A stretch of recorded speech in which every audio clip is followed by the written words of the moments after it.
Ladies and gents, welcome back. Censorship has become more and more a part of our everyday lives here in Western society. And well, the reasons given for censorship is to protect innocent eyes from seeing things that are inappropriate for them to be seeing. Now, we have all seen what innocence is being subjected to in our Western society, especially in this month of June. And I'm sure you all know what I'm talking about.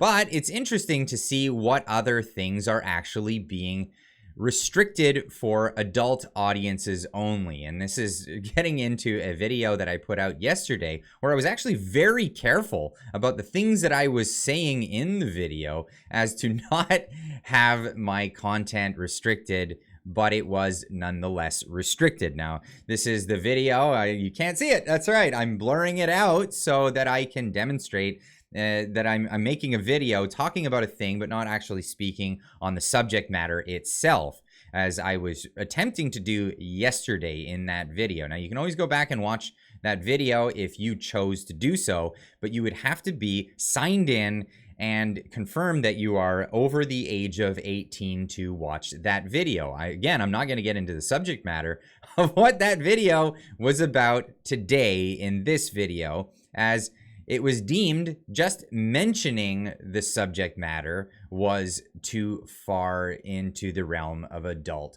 content. Now, I put out a tweet talking about the fact that this is just getting ridiculous at this point. It's now getting even more ridiculous. My video talking about this person, I kind of blurred it for the sake of this video. This person's documentary, and the name of the documentary, again, is being blurred, so it's not seen in this video, has been given age-restricted status on YouTube. I only talked about the situation. I didn't even talk about the subject of the film. And then I call for Pierre Poilievre here because he's been talking about silencing on YouTube and other online internet platforms. And whether or not this is being brought about by C11, if this is well, I'll get into this because this is what came out in the Twitter files when Matt Taibbi and some other journalists were going through the files that Elon Musk released from behind the scenes in Twitter.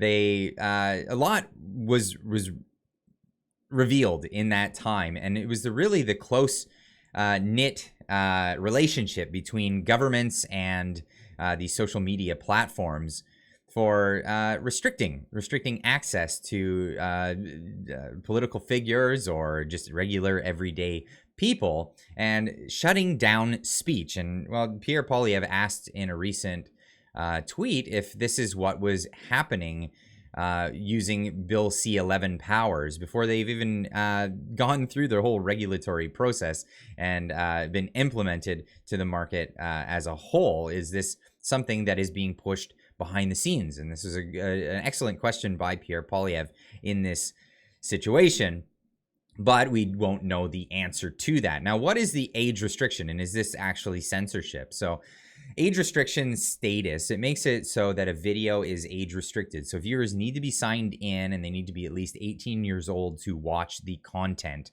of this. Now, for the content creator, ad suitability, so the ability to have ads played on this, is severely restricted. They say most advertisers, this is generally all advertisers, but remains that people who are members of YouTube Premium, some of those fees from those users will go towards the content creator in this case. Now, ad restricted videos, what is not mentioned is that when age restricted videos, when there's an age restriction on a video, it doesn't just stop people from being able to view it without being signed in. It also stops any embedded links. So if there's an embedded link on another website where somebody might watch it on another website, that is not allowed. You have to go to the URL and you have to sign in on YouTube. So you can't watch it embedded on another website.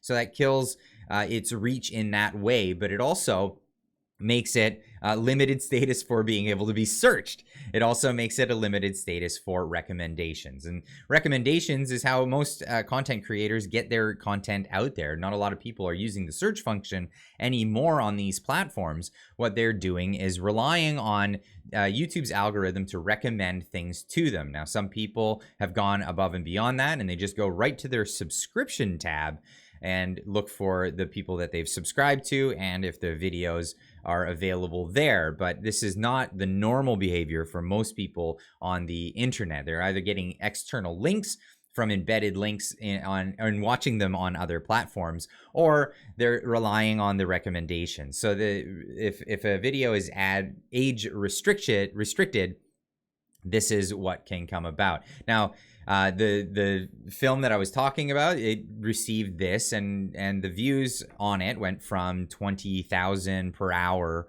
and the video was going into the millions and millions of views, and it went down to about 12 per hour, and that was largely based on outside people being able to not being able to watch it on an embedded link and then going into YouTube, signing in, and then watching it. But this is the reality of the situation. Now, I took special care in yesterday's video, and what I did after the case, it was age restricted. I even went the extra step and used YouTube's editor to blur out any imagery that might be maybe seen as something that would be age restricted. And even for the sake of this video, I went that further extra step of blurring out the description, blurring out the title, and blurring out any names in this image. This is obviously not right off the web. This is a doctored image, so I had to blur out all this stuff to show it even in this video. Now, after blurring this, the imagery, that still wasn't enough when I submitted an appeal. It was amazing how quickly back the appeal came. Now, the appeals process for YouTube content moderation, I found over the years and years and years that I've been on this platform, can take up to 2 days usually, even longer sometimes, even up to a week before they get back to you on a decision for putting this kind of restriction on your video or demonetizing whatever kind of restriction they put on them. It was very interesting at how quickly the response was. It was within an hour of actually submitting my my appeal, it was rejected, and it was rejected outright. And this is disheartening. It is actually absolutely disheartening to see this happen. Now, I'm putting this video out there at the risk of maybe even this video getting age restricted, but I'm being very, very careful to not mention any of the content that is seen as age inappropriate. I'm just talking about this in a very vague way so as to not trigger any automated systems, or even if someone was to view this, who maybe doesn't like the channel or something like that, or a moderator that may want to view this or go over this video. I'm being very careful to not mention anything that was in the other video. Now, the other video you can watch for yourself. It's on the YouTube page. I won't link to it in this video. You'll have to actually go to the YouTube channel and select that video all on your own. You'll have to do that by yourself. As to, again, not cause this to be another situation where this video gets age restricted. And this is where I'm gonna leave this video. And I really want to ask the community now at this point, what do you think about this?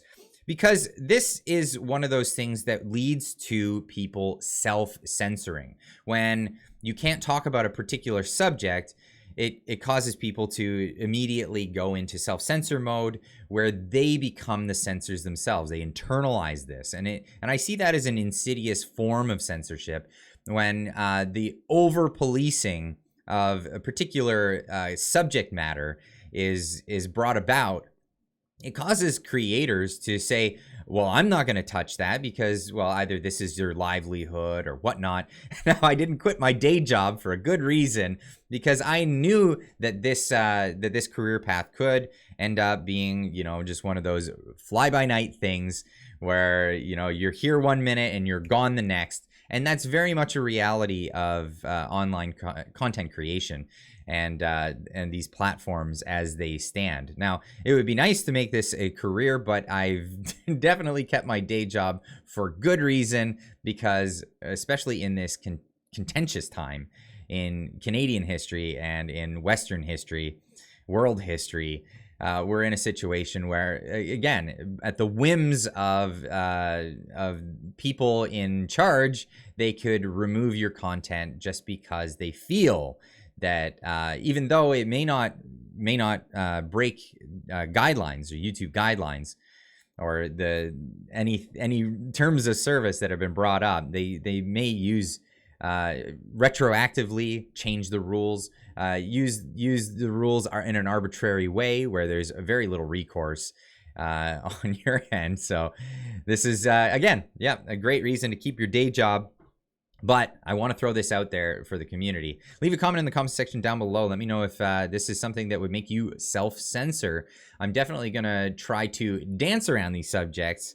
I like to bring this stuff up because if it's hard hitting, if you're right over the target, usually this kind of stuff happens. So I'm just going to have to be very careful, tread water lightly. I will definitely be bringing certain subject matter up, and I'll just, again, be very, very careful in the future.